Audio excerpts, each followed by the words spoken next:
Yo and hello. Welcome to the bookshelf of Reddit, where we scour the forums to bring you the best stories from everyone's favorite homepage. You want every email that's addressed to you to arrive at your inbox? You got it, pal. Just happened. My bosses and I are still laughing. We are a small IT company. We manage quite a few clients though. This one gentleman, and one of our busier client sites, says that he's tired of being told his emails never arrived to him.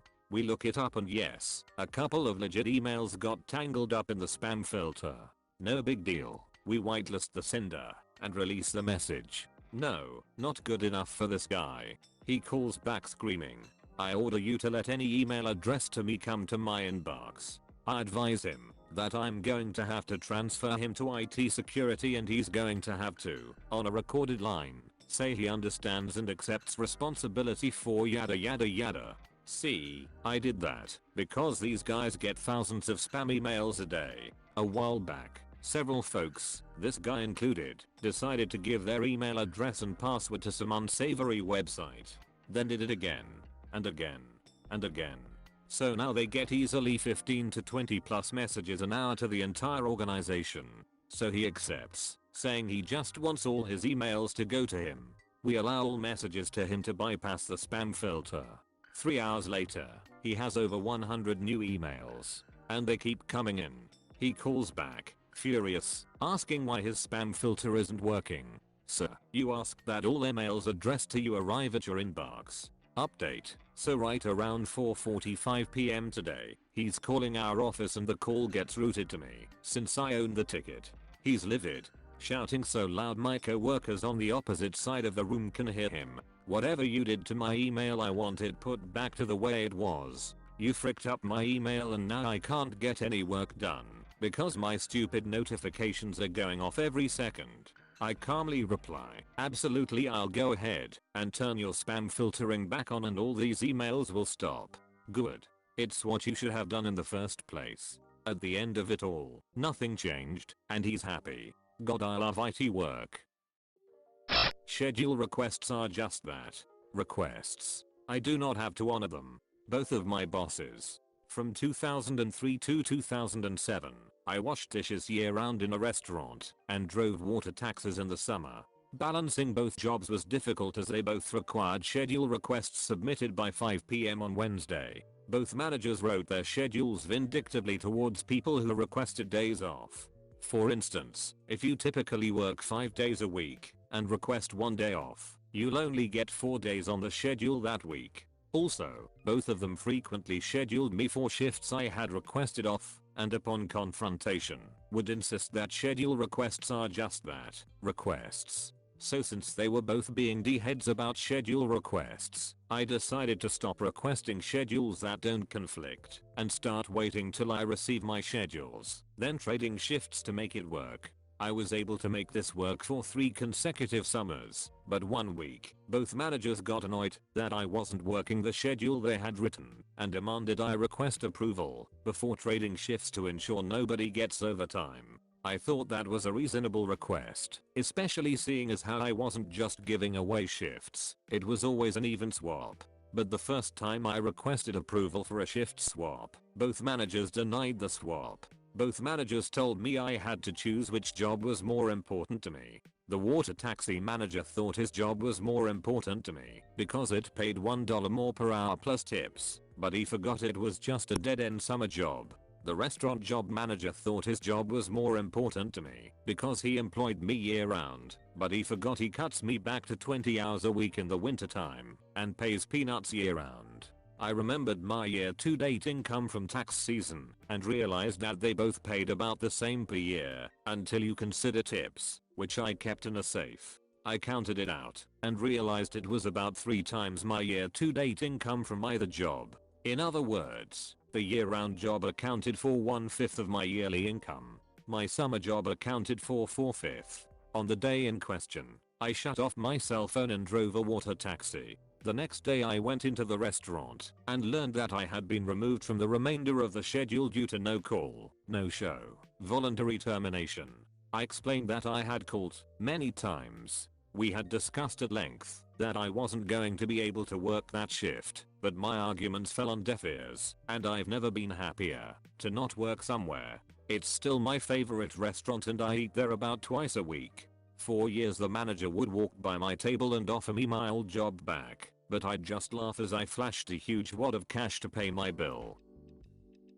If you want to lose your phone number, that's on you. There was a year where I was working at a phone company corporate store, and well, I sold phones etc. for a shady phone company. As a result of my many years of servitude selling phones, I personally detest most phone companies, so I was very understanding when people came in angry over one thing or another. Usually, one day I have an older customer come into the store, angrier than most. The company I worked for had been screwing him for years. He was on an old expensive plan.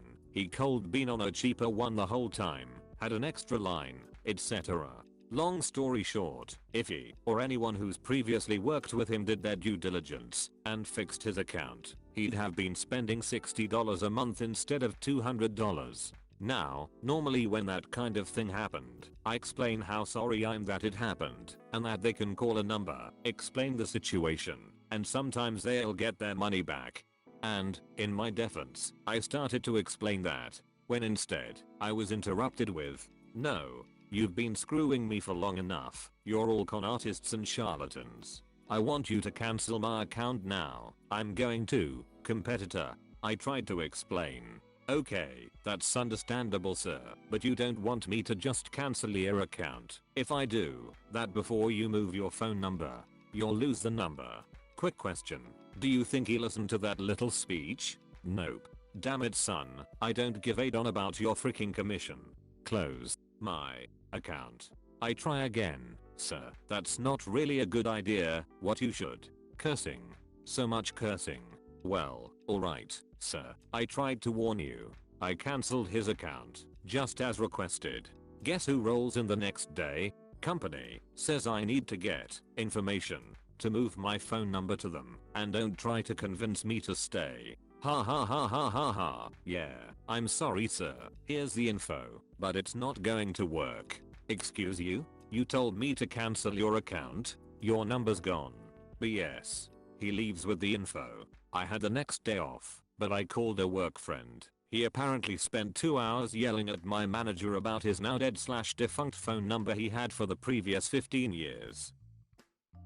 No leaving tools for anything? Okay. I have worked in a store for over 2 years, just before they first opened to the public, setting up the store layout etc. Within 6 months of the store grand opening, we got a new store manager and deputy manager who really did not get on. Deputy manager would get really frustrated with store manager and would take it out on the staff. I was often one of deputy manager's victims. At first, I would complain to store manager and till manager as she would frequently tell me off for petty things that others were fine to do and would add threats of disciplinary or dismissal. Unfortunately, nothing was ever done, and in the end, I just started to comply. The best one I remember was when she wrote me up for leaving the tills. We were quiet and someone else was there. She told me that from now on, when I start, I'm on my till. I scan people's stuff and take payments. When I finish, I immediately go get my stuff and leave. If I get a break, go straight to the break room and stay there until my break is over. Nothing else.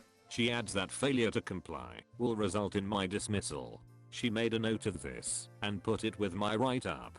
Now, till manager used to have other rules for us like emptying our bins at the end of our shifts, putting back the stuff people didn't want, put baskets from the end of our tills back by the door, etc etc. But I avoided this due to deputy manager's orders. After a day of this, till manager asks why I have left for others to do. I told her I was told deputy manager should have told her that it's no longer my job. 2 days later, I'm called to the office by till manager and store manager, but as deputy manager was on the floor, I called them to the private line we have on our till. They're demanding I go to the office and I tell them I can't, and to look at the record deputy manager made in my employee file, and tell them I'm just doing what I can to not lose my job. Fortunately, this has a somewhat good ending as not even 5 minutes later, I hear store manager call deputy manager to the office until manager comes out the office and comes to me and shut my till off. She showed me every write-up and all deputy manager's notes up until that point and tore them all up in front of me. I later heard she got given a warning. Store manager isn't with us now, but deputy manager is and has really mellowed out and no more threats. Do as I say. I know your boss. So today I was training staff in the safe use of medication. I have a student turn up an hour and a half late.